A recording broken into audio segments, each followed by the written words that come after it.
All right, welcome back to Form Check Friday. I'm your host, Dylan. I'm here with your other host. co-host. I'm Bryce. Go ahead. Okay. Well, now it's awkward.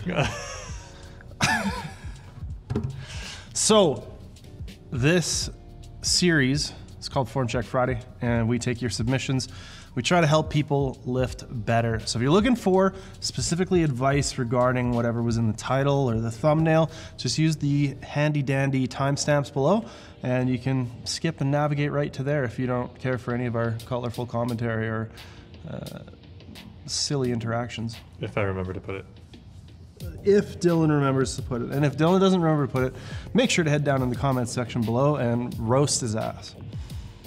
Anyways, if you're interested in submitting for Form Check Friday, there's also some stuff in the description below. Without any further ado, should we dive into it? Yep. You got our first selection prepared? Last week we left off with chow. Hold on, there's a lot of volume going on there. This is a 140 kilo deadlift. Ciao bella. Trained for a year, bodybuilding, I think, and then he recently started the 16-week Calgary Barbell program. This is the 6th week. All right, so my advice for Chow, they didn't give any like context as to anything he's trying to figure out or fix or anything?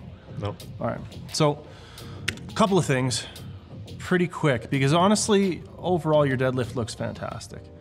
So this head position right here looks great. You know, we're kind of right in line with the trunk here, but as you come out of the pause on, there we go, this rep specifically, you see we pick that head up and we're starting to really try to pull back a little early. And I think that's a common mistake people make on the pause deadlift, is they kind of do two different movements, sort of into and then out of the pause.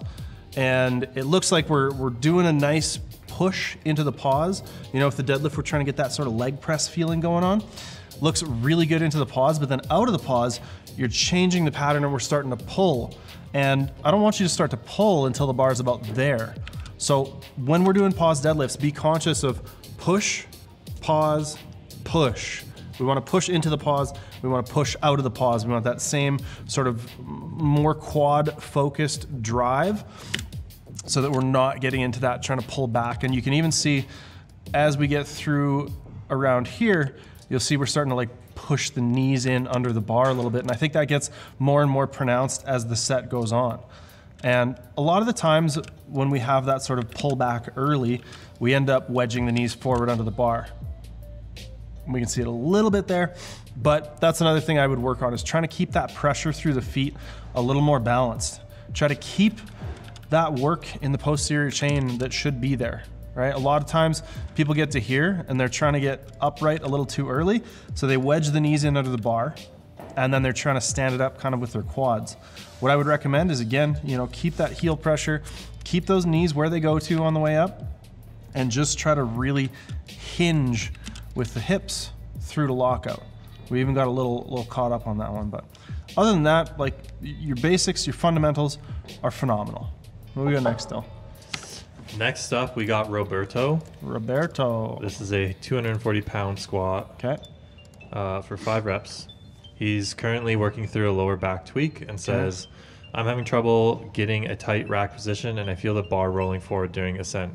That's what I'm mostly hoping to get help with. Okay. So this to me looks like we've been reading Starting Strength. Or listening to... I think he did mention in his email that he's doing Starting Strength program. Yeah. Well, one of the things Ep02 likes to recommend is for people to hinge forward probably more than they need to, for the people to like drive their elbows up, which if you push your elbows up behind you, what's happening with my shoulders, right? I'm getting pitched forward. So the elbows up cue is absolutely nonsensical for squat, as is a lot of the stuff Rip talks about. But in this instance, I think number one, we're a little overextended, so I think we could use a bit more ribs down. I don't even mind the position you get into. I think we're probably sitting back a bit far. But yeah, the upper back and shelf position, I think is where things are falling apart. So my couple of recommendations for helping to fix that is to slightly widen the grip. Now, a lot of times people will wedge their grip in really close and it feels tight, but it's not actually that tight. So widen the grip a little bit and think about pulling those elbows in towards your ribs. That's gonna help get the upper back and all those sort of postural muscles and little muscles around the shoulder blades to do their job better and to stay tighter. So when you get into the bottom and you're thinking about changing directions here, you know, with the elbows up like this, like the shoulder blade is coming really far forward. And the whole thing that we're trying to accomplish with that shelf is to really keep this shoulder blade pinned down to the rib cage. Because if that shoulder blade slides up, the shoulder protracts and goes forward, elbow comes up, and then yeah, of course that bar is gonna fly forward. So I think there's a lot that can be done in terms of tightening the upper back. The biggest thing I'd recommend, like I said, is a little bit wider. Try to keep those elbows more in line with your trunk and try to think about keeping those shoulder blades flat down onto the rib cage and even pulling the elbows into the side a bit. Lastly, I would say, because we're coming from the Ep02 school here, is push those knees forwards. Let those quads work. It's almost as if the squat should be using your quads and your posterior chain. I know that's heresy on certain forums on the internet, but yeah, don't worry about sitting back quite so far. I think we might be overdoing the sit back, which also is leaving our torso a little more parallel to the floor than maybe it should be, which is again gonna make it harder to stabilize that bar. So a couple different tips there.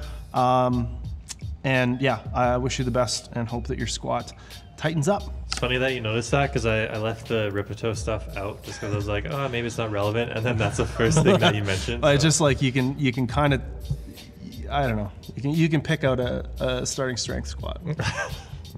You also have like food in your teeth. I just do? Noticed. Yeah. You tell me this now? Well, now that I look like slightly less of an idiot. Next up, we have Ben. This is a 180 kilo deadlift. Ben, I have Alfonso. Is Ben Alfonso? I have Alfonso on here. Okay. Next up, we have Alfonso. All right. We're professionals. This is a 100 kilo bench for 9. Okay. And Alfonso says, just curious what you think about my technique and what I can improve.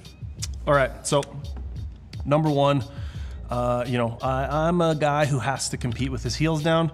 And I think there's a good case to be made for getting your feet flat on the ground, even if it means your feet are slightly further out. If you don't compete and this feels better than having your feet flat, that's fine. Ignore that advice. Totally fine. The big thing I'm seeing here is just a little bit of looseness in the shoulder blades. So each time you touch your chest, we're letting the shoulders kind of shrug up as you press. So we're losing a little bit of that really great position that we're creating here, right? Look at how packed in Alfonso's shoulder is here, right? That's a great position for the bench. Now, if we watch the bar on the way down, get this nice slow scrub, everything looks great, great, great. He touches, and then right there, there's a really big jump in the height of his shoulder. So his shoulder blade is actually elevating a whole bunch, right? See how much higher his shoulder is than that mark now? And each and every rep, you're doing that.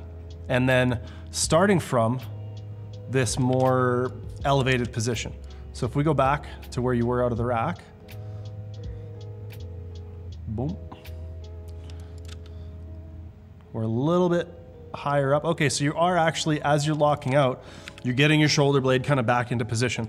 But what happens throughout the set is those muscles that are gonna be depressing your shoulder blade are fatiguing, and we're getting more and more shrugged up, more and more flared out.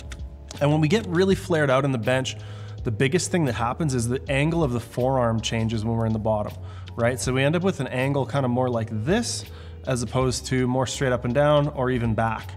And if we think about applying pressure to this point, and you put some weight on any of these, you know, which direction is any of these gonna go, right? This one, obviously it's gonna list out this way. This one, in theory, should go straight up, and this one is gonna come back a little bit. So generally speaking, we want this forearm position or this forearm position. I'm just scribbling now.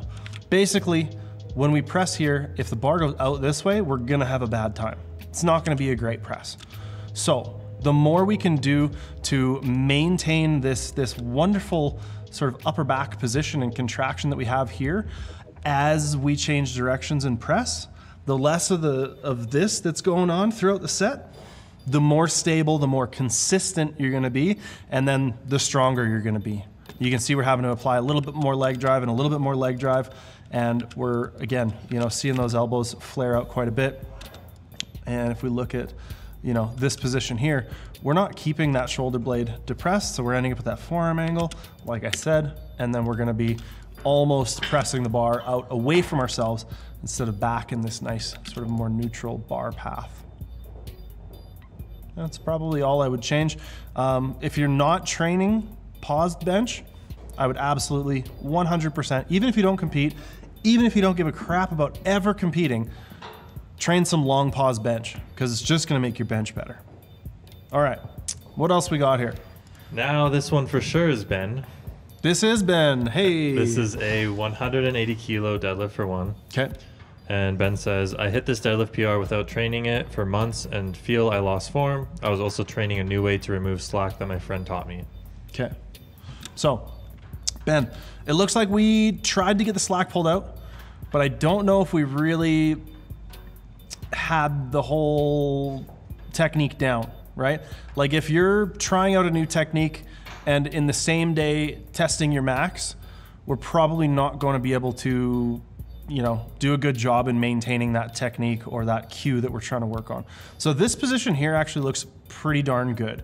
What I would work on just to start at the start with your start position is, again, getting the shoulder blades a little further down, right? I would try to line your head up here so you're looking a little more down instead of out.